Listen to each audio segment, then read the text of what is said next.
sat on my couch in my living room. I made my 12-year-old son, Patrick, bring me a big bottle of water because I got to tell you, when I hear that much BS, I get lightheaded.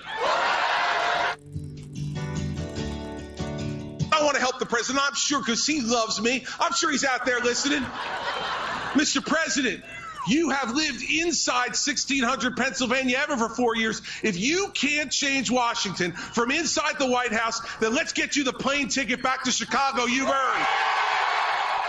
From New Jersey, my mom's Italian. You're listening to the Laura Ingraham Show, 800-876-4123.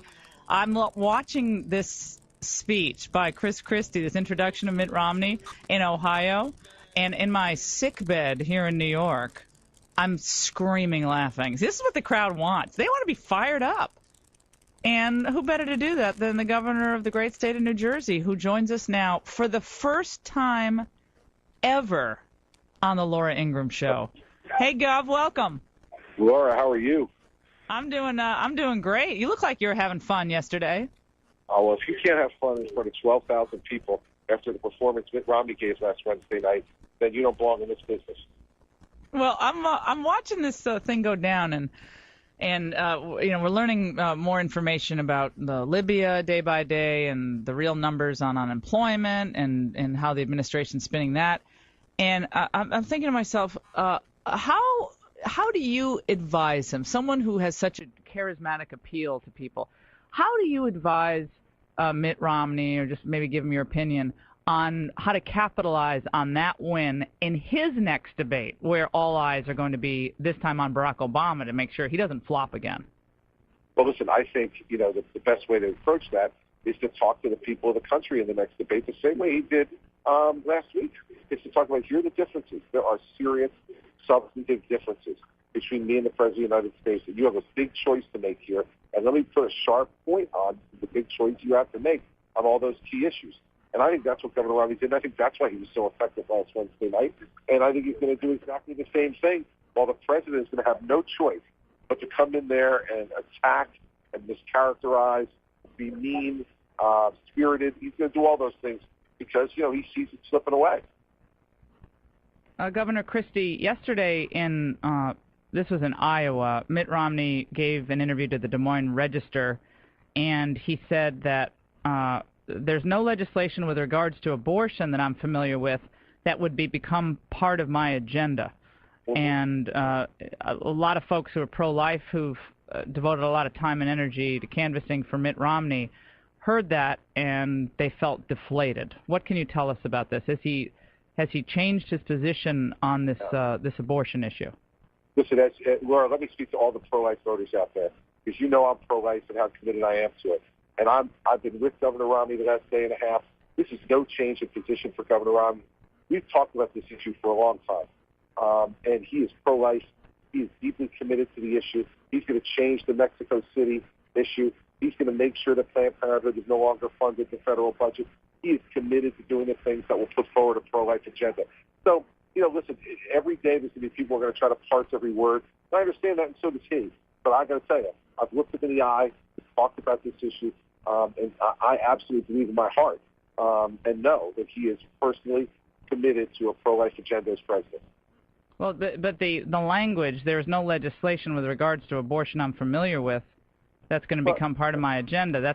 That language is.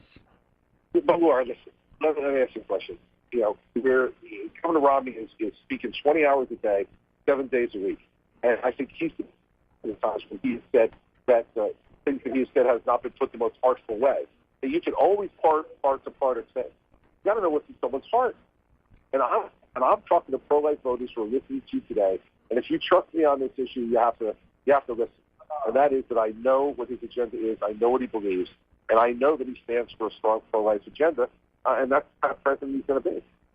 Governor Christie, I'm sure you've seen the reports of the last 48 hours from both CBS, ABC, and now testimony from two security officials in Libya that there had been multiple requests for enhanced security across that area of the Benghazi compound in light of what they understood was an Islamist sweep across the country, moving toward Benghazi, and testimony today that those requests for security were either ignored or denied by the upper levels at the State Department. Your reaction to this?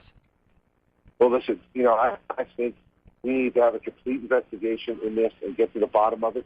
There's like so many differing and shifting stories about what happened in Benghazi, and I think this is, it's just very disturbing.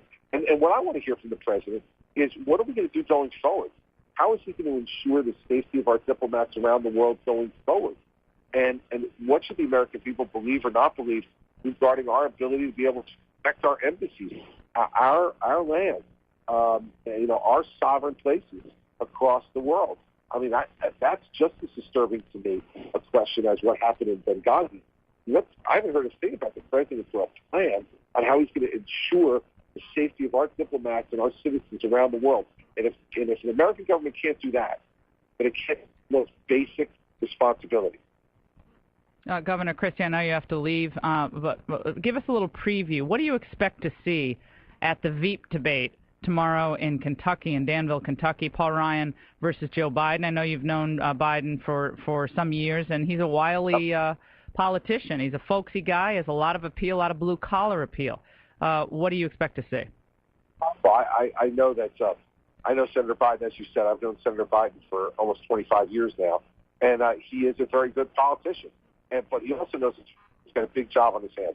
He's got to try to clean up that mess that the president created last Wednesday. There's a lot of responsibility on Joe Biden. And I think what you're going to see tomorrow night is Joe Biden in full attack mode.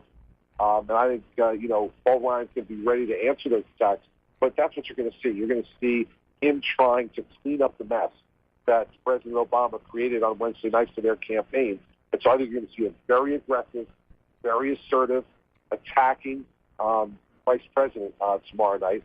And I can tell you this, from being inside this campaign, Paul Ryan will be ready.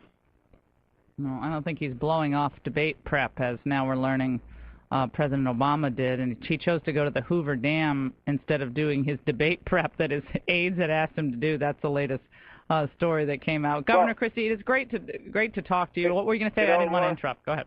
Listen, when you're the smartest boy in the class, you're the smartest in the class, you don't have to study. And then the president's always been told that he's the smartest guy around.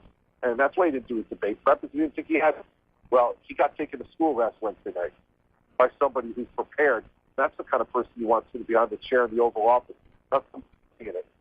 Hey, Governor Christie, I always knew that I wasn't the smartest, so I over-prepared. So I was the opposite. Me too, Laura. Let me tell you something, boy. No one's ever accused me of being the smartest guy in the room either. We're just gonna continue to work hard and see what we can do.